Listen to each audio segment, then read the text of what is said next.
RuneScape 3 is an MMORPG created by Jagex and serves as a direct evolution from RuneScape 2 and RuneScape Classic. However, many things have changed over the years between iterations. For better or worse, the graphics have been upscaled, the combat has gained complexity, and the pacing of the game has become faster, making reaching goals somewhat less daunting. New players who begin the game are greeted with a tutorial which, while grading at certain points, does a fantastic job of explaining the mechanics of the game through narrative means. It serves as a wonderful way for players to dip a toe into the game that they will be playing for many hours should they stick around. This is explained first by allowing the player to attack a nearby zombie.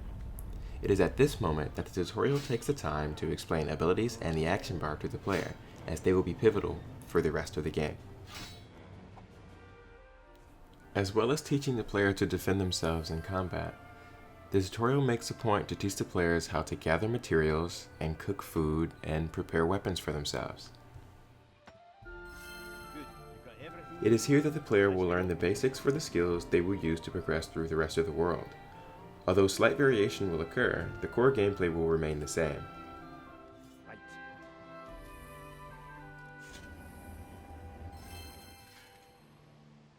Very good.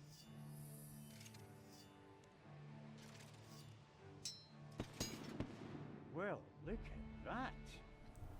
The tutorial does a fine job of walking the player through the controls and encounters in-game and allows the player to experience a simple but fulfilling quest, setting the tone for the rest of the game.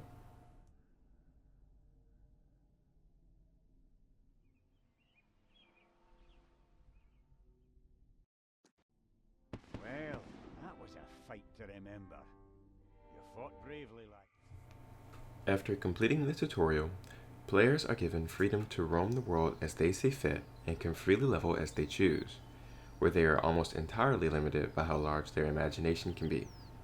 The world map functions somewhat uniquely when compared to other MMORPG games, in that there are no level requirements to access any parts of the world. Players who pay the monthly subscription are given every part of the world to explore at their leisure, and there are no formulaic zones to level through or quest lines that guide you from one locale to the next. Players are encouraged to explore and find places on their own. This allows Jagex to go back and revamp old parts of the maps or add new locations entirely without disrupting the flow of the gameplay. Since every part of the map is accessible, locations may fall in and out of use depending on what updates are out and what people need to be doing at the time.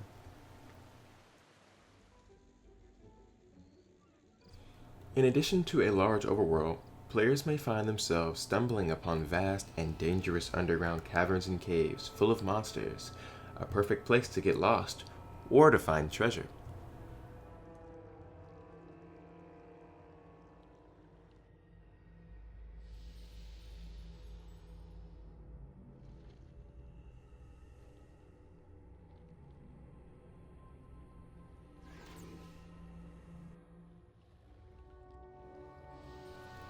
Players who have taken a liking to the somewhat involved combat systems will find there are a wide variety of boss monsters to defeat, both as a group or as an individual, at almost every level range.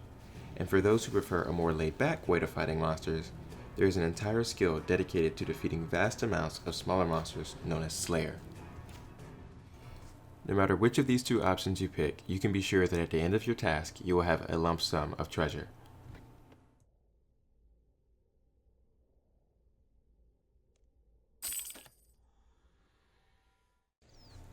If combat isn't your interest, you are freely able to play the game ignoring it altogether, in favor of less risky and more relaxed skills such as mining, fishing,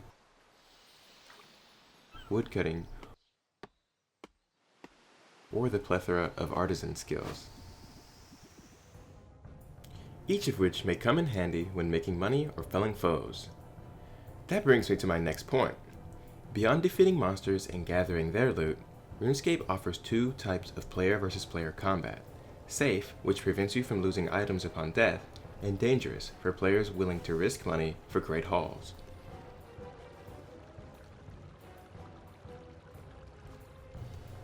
Because of the level of moderate complexity in the combat, player versus player interaction almost always come down to difference in skill level as opposed to difference in item level. This allows for players to take down enemies that have better armor, provided they are skilled enough to outplay their opponent.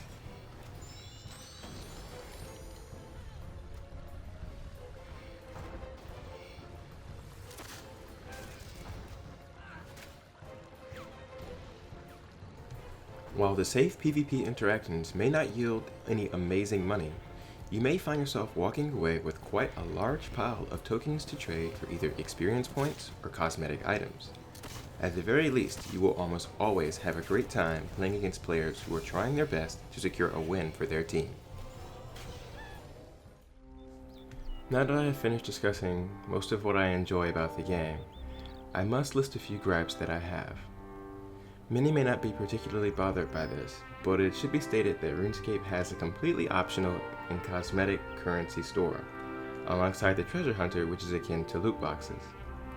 While the amount of experience to be gained from treasure hunter is minuscule compared to how much is required for a milestone, players who purchase many will certainly have an edge over those who do not. Microtransactions aside, there are graphical hiccups here and there, and overall, character faces are quite unappealing. But it is more than made up for by the large variety of helmets and armor, which looks great. So, now we're down to the main question of the video. Do I believe you should try this game? Yes, but with the caveat.